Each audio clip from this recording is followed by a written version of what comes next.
Good morning, Wa. This is your boy, Alanobi, the billionaire. It's a beautiful morning here in Kenya. And I've been following up a few things. And, if you follow these world economic things, Biden invited the African delegates to United States of America, as they call it, the superpower of this world. But things are changing of late.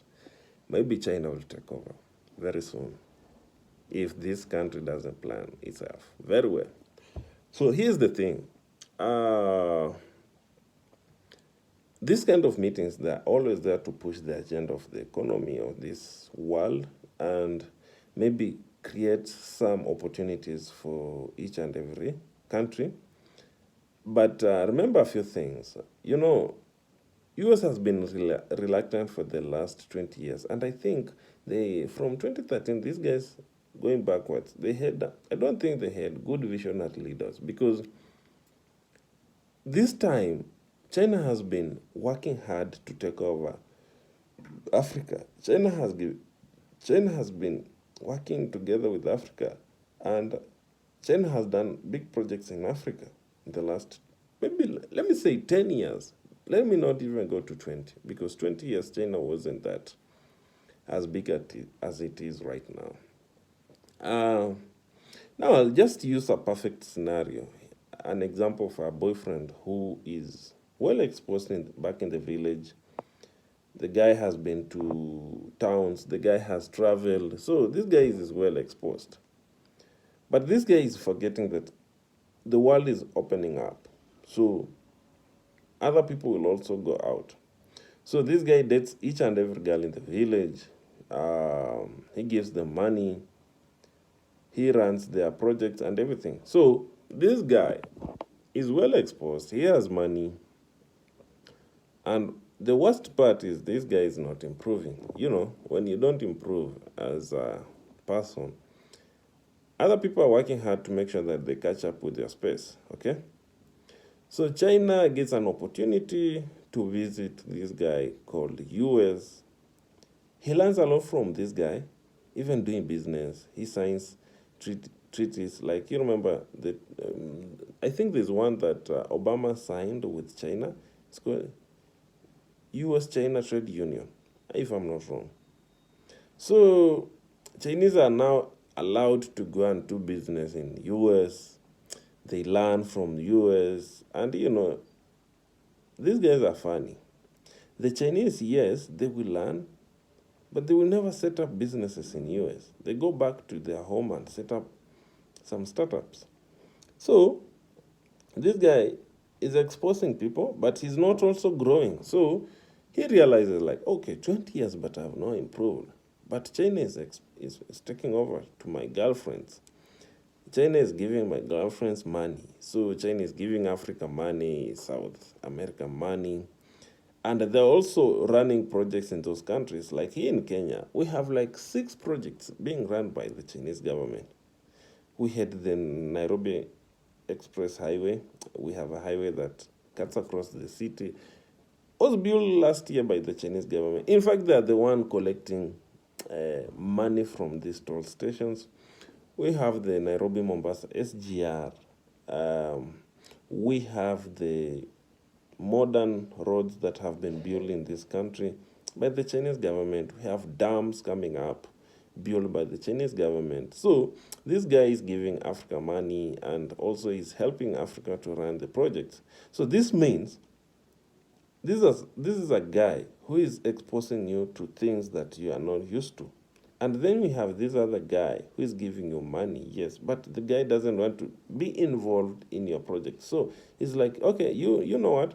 I'm going to give you money, but don't call me in this project, okay? You just to do your thing with the money I've given you. And remember, this is not free money, so you have to pay me back. This is a guy who is giving you money, but he will demand it later. So, but there's another guy who is giving you money. He will demand it back, but he's also helping you manage the money. So the guy now this girl is like, okay, I want both, but now who should I stick with? The worst part is that the other guy is superpower. So America is still superpower. You fear him. You feel like he will maybe cut relationship with you, and you not believe in the other guy who is the China. You don't know if they will continue supporting you. So you want both from both sides. Okay.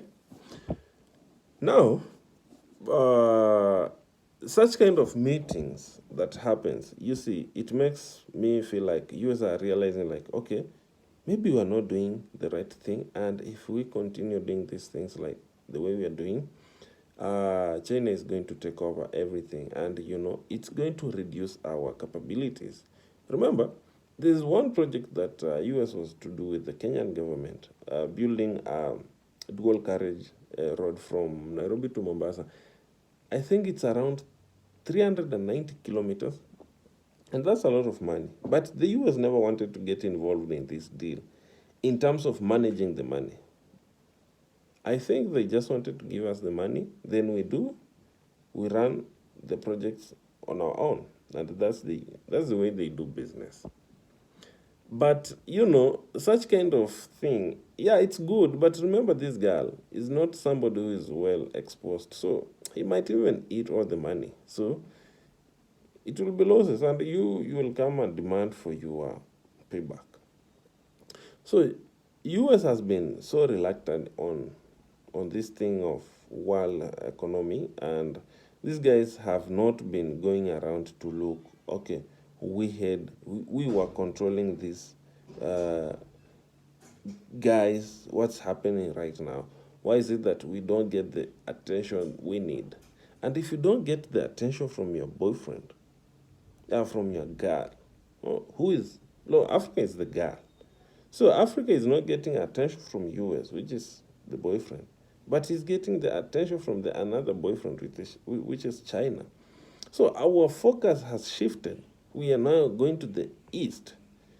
We no longer want to depend on the west, because we also want to grow. We want to create opportunities for our people. So we try to seek where opportunities are, and that's what Africa is doing. The worst part is that these guys get the money, get the opportunity, but now this girlfriend is also corrupt. He doesn't want to spend all the money on the projects. He want to eat some. He want to go for outings. He want to go eat in best restaurants. So that's what makes us also misuse the money. And China doesn't want this to happen. So China gives us the money, then they sign agreements that also makes them be part of this money management system. So they will come and manage these projects for themselves, which is good in one way, because we are not that exposed, but also we don't have that freedom of doing things on our own. But now I think I should support what they do, because we rather get managed then the projects are done than give us money, then the money will be stolen by these corrupt people in this country or in this continent. So guys, if US had the opportunity to see, will be controlling this continent, Africa, especially with the good relationships we have had with US in the last maybe 50 years. Let me say maybe 40 years. They had the opportunity to take over. Look, Dubai is growing. Dubai is not even growing. It has grown. Qatar has grown. Look, is hosting the World Cup. They're way far better than they were some few years ago. Some of these countries are not that old, like Dubai, like Qatar, but the exposure they have given to this world, it makes me feel like we also have the opportunity to grow. But the worst part is the people who manage, the leaders we have, those people are no visionary. Just the way US has been not having good visionary leaders so that they can grow. China, look, Xi Jinping has taken over and he has pushed the agenda, and China is now world leading. China has enough cash to fund these projects. China has good companies. China has been growing very fast. So, what do you think should be done so that when these guys are discussing and they're having these meetings, okay, we expect that there are good things that they're talking about. Maybe they will come and implement back home. But with these guys, I don't know. Some of them don't have ears. That's what I always feel like. Because there's no way, as a continent, in the last 50 years, we are like the same. How? Yet we have people who feel like they're leading us. Improvement in your life should be like gradual. There's no way you'll be the same guy in the last 10 years and you're singing out here, expecting magic to happen.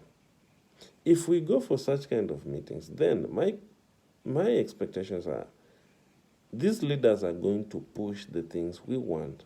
They are going to help us grow as a continent, create opportunities for us. And with that, we can believe that in the next 5 years, there will be change in this continent. Having leaders who have been leading a country for like 40 years plus, like Cameroon being led by one president for the last 30 years, that's being stupid. Let's call a spade a spade. We need change. Why do people want to die running the presidential office? And they're expecting a country to be doing well? No, we don't need such kind of leadership. We just need people who can be able to come, serve, go. As easy as that. Okay, you might, let me use a country like Russia. Putin has been serving for the longest time. But there's some results. Russia is not a third world country. Russia has shown the world that, no, you know what, guys? We are capable of doing this thing, and we don't fear anybody. North Korea has been doing the same. Okay, you might miss the freedom part. But now the worst part in Africa is that people just want to eat money. People want to grow their families. But, other people are suffering. Go out there, you'll see how young people, the graduates don't have even opportunities. They don't have jobs. That's why you see people applying these green cards, because we don't have opportunities here. We are learned, we have papers, but, implementation zero. Our leaders don't have visionary. Here in Africa, people don't talk about manufacturing. People are into service. We need manufacturing. We need to make sure that we create opportunities. We create products that can be sold to the market. That's what we need. With that, we shall grow as a continent. Without that, then we need to open up Africa. It's too expensive traveling in Africa. Like even air ticket, too expensive. Why? And this is just the same continent. In America, people use planes like cars. Like here, just here to my village is how many dollars is that? $70. People think $70 is little money. Until you live here in Kenya, that's when you realize, like, you can't afford to spend $70 on air tickets without return. You can't do that. Because that's like 7,000. 7,000 people can pay rent for some people. 7,000 can feed somebody for a month. So there's no way somebody is going to spend 7,000 on a plane, yet he will go hungry for the rest for like 2 months. No. So you guys, the delegates who are in America, make sure that when you come back to your countries, please implement what you have learned, what you have discussed, and make sure that your country grow. We want growth. We as young people want to grow.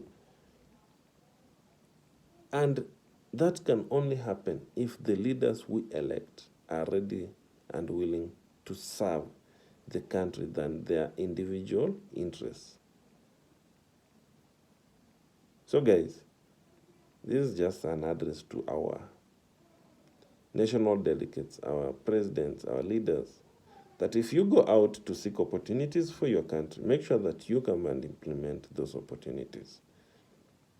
As young people, we shall be happy when we see things happen. And that's why we are yearning for growth. This is your boy, Alan Obi, the billionaire, guys. Last year, we had merchandise. You see, like my wristbands. It has my name. Can you see it?